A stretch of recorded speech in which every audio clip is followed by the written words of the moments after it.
Este é o Boletim Casa Virada, notícias sobre medidas socioeducativas a partir de um olhar anarquista e abolicionista penal. Neste boletim apresentamos semanalmente notícias sobre medidas socioeducativas com destaque para a violação de direitos no meio fechado e notícias e reflexões do meio aberto na cidade de São Paulo. Meu maior veneno é cumprir a porra da pena, mas eu sei que logo vou sair. Vou pra quebrada resolver os meus problemas, vou zoar e tirar onda no palco como MC. A Folha Pernambuco publicou no dia 10 de julho sobre um mutirão realizado pelas varas regionais da infância e juventude nas unidades do FUNASE, Fundação de Atendimento Socioeducativo, onde a Liberdade cantou para 55 jovens.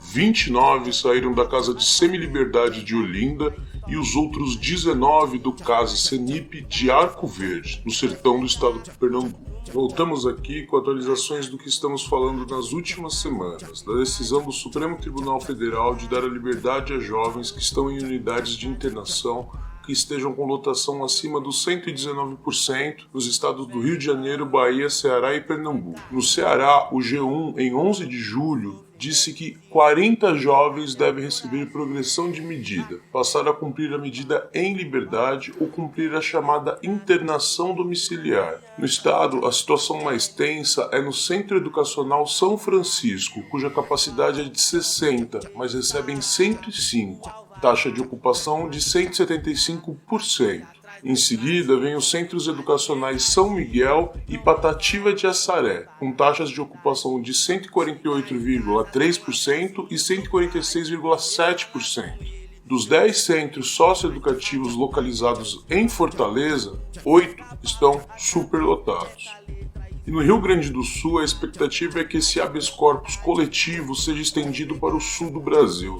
De acordo com o Gaúcha ZH, o julgamento do mérito dessa decisão provisória do STF será dia 25 de junho. E havendo sinal positivo, já adiante também da solicitação da Defensoria Pública do Estado de se habilitarem para este habeas corpus, a Liberdade cantará para pelo menos 278 jovens. Quem administra a internação por lá é a Fundação de Atendimento Socioeducativo do Rio Grande do Sul, o FASE, e das 13 unidades de internação do estado, 9 já superam 119% de lotação. O caso mais grave é registrado na unidade de Passo Fundo, que possui 96 jovens para 40 vagas, representando 240% de lotação máxima. Em 11 de julho, a Carta Capital publicou sobre o decreto de Jair Bolsonaro exonerando todos os peritos do Mecanismo Nacional de Prevenção e Combate à Tortura, órgão responsável por investigar violação de direitos humanos em locais como penitenciárias, hospitais psiquiátricos, abrigos e também centros socioeducativos, dentre outros. Ele ainda determina que a nomeação de novos peritos para o órgão precisará ser chancelada por ato próprio do presidente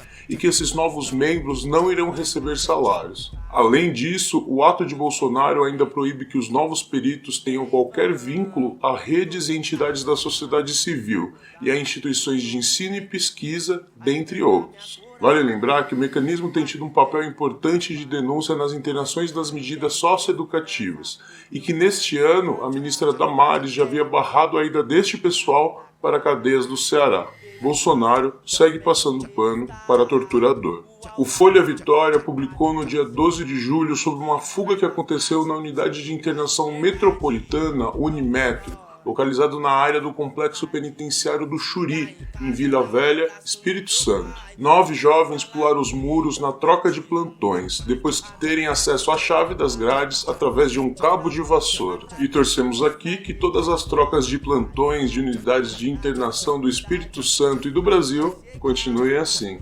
O complexo da Raposo Tavares da Fundação Casa voltou a ser noticiado como sinônimo de tortura na imprensa, só que desta vez na unidade Nogueira, considerada por muitos como modelo. O João publicou no dia 12 de julho que a Defensoria Pública de São Paulo entrou com uma ação contra a Fundação Casa por um suposto caso de tortura e agressão contra ao menos 22 jovens do Casa Nogueira. Os moleques relataram à Defensoria que no final de dezembro de 2018, todos os 66 internos da unidade foram levados para uma sala de 25 metros quadrados e agredidos por 20 agentes de apoio com cacetetes e estilingues.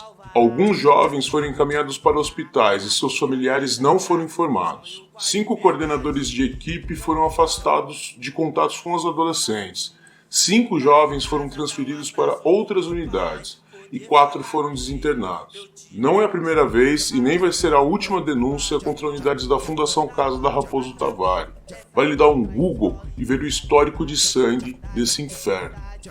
O G1 publicou no dia 13 de junho sobre um motim que ocorreu na unidade de Caraguatatuba da Fundação Casa. Os moleques arrebentaram a unidade, que é um dos modelos novos, T40, mas infelizmente ninguém conseguiu fugir. O Meon publicou em 16 de junho que o novo prédio da Fundação Casa de São José dos Campos teve suas obras encerradas há 2 meses, mas ainda não há nenhuma previsão para sua utilização, pois não há funcionários. É necessário que a Fundação Casa realize concursos públicos. A obra custou mais de 5 milhões e a realidade é que hoje muitos jovens de São José dos Campos são colocados em internação em unidades distantes, como Jacareí, Guarulhos e até mesmo São Paulo.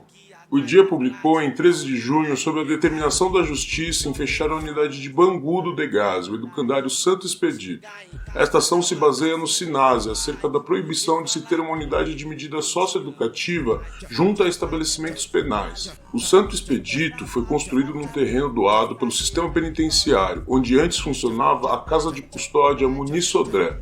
A unidade hoje é muro com presídio. Esta unidade do Degás tem capacidade para 232 jovens, mas abriga 30, pois a Justiça já havia proibido novas internações por lá em 2018. A expectativa é que esses jovens sejam transferidos para a unidade Dom Bosco, uma unidade já mega lotada, onde tem 465 jovens para 216 vagas. E em 17 de junho, o educandário Santo Expedito novamente saiu no dia, só que desta vez por conta dos diversos tiros que foram dados no portão da unidade, que já estava sem nenhum jovem. Ninguém ficou ferido. Fundação Casa evoluiu, o meu grau de ódio, tratado como os animais, pior que um zoológico. E dando sequência aqui no Boletim Casa Virada, hoje nós vamos falar do princípio de inocência que é previsto na legislação brasileira, só que é inexistente no Fórum do Brás. Aqui no contexto brasileiro, de acordo com a legislação, como foi falado anteriormente, todo ser humano é inocente até que se prova o contrário. Isso se chama o princípio de inocência. O que acontece? No Fórum do Brás, que é onde tramita os processos de apuração de ato infracional aqui no município de São Paulo, os juízes desse fórum, eles não consideram, ou eles fingem não considerar, que não consideram no final das contas, qualquer tipo de princípio de inocência aplicado aos adolescentes que estão em situação de conflito com a lei. O que isso significa na prática? Significa que qualquer adolescente que passe por aquele fórum, uma vez que exista a palavra de um policial para autuar ele por algum tipo de ato infracional, seja furto, seja receptação, seja tráfico de drogas, seja roubo, a palavra dele já tem mais valor do que qualquer outra comprovação dentro desse processo de apuração. Isso significa que, na prática, ainda que não haja comprovação de que o adolescente ou a adolescente esteja envolvido em alguma situação de ato infracional, se o juiz acreditar na palavra do policial e não acreditar na palavra do adolescente, que é o que geralmente acontece, dificilmente ele vai sair de lá sem nada, sem nenhuma medida socioeducativa. As variáveis vão ser o grau da medida socioeducativa, sendo considerada da mais leve para a mais pesada. Então, as de meio fechado são as consideradas as mais graves e as de meio aberto mais leves. Dentro do meio aberto, a liberdade assistida ela é considerada mais gravosa do que a prestação de serviços à comunidade.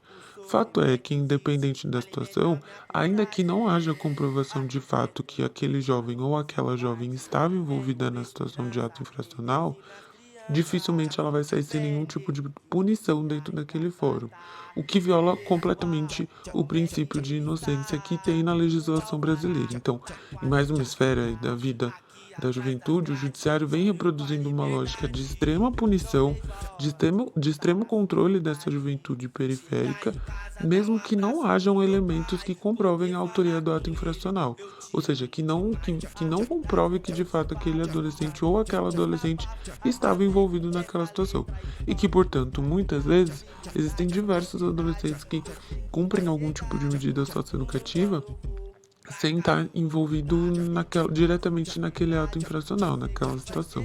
Mais uma vez, o judiciário se vale apenas pela palavra do policial que efetuou a apreensão e também pela reincidência. Ou seja, se já teve algum tipo de passagem pela Justiça Infanto-Juvenil, a especializada, que é o Fórum do Brás, certamente ele será condenado a uma medida pior, inclusive, porque o juiz compreende, ainda que a lei não diga isso, de que uma vez que ele é reincidente, certamente ele vai estar envolvido com qualquer outra situação vinculada à prática infracional.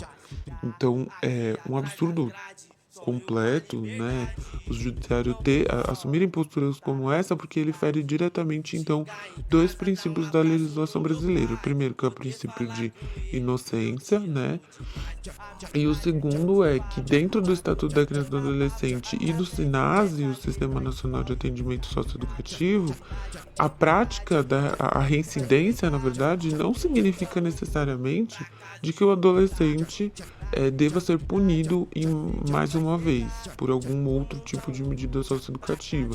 O judiciário, ele deturpa completamente princípios que são fundamentais dentro da legislação brasileira no âmbito da infância e juventude, sobretudo do sistema socioeducativo.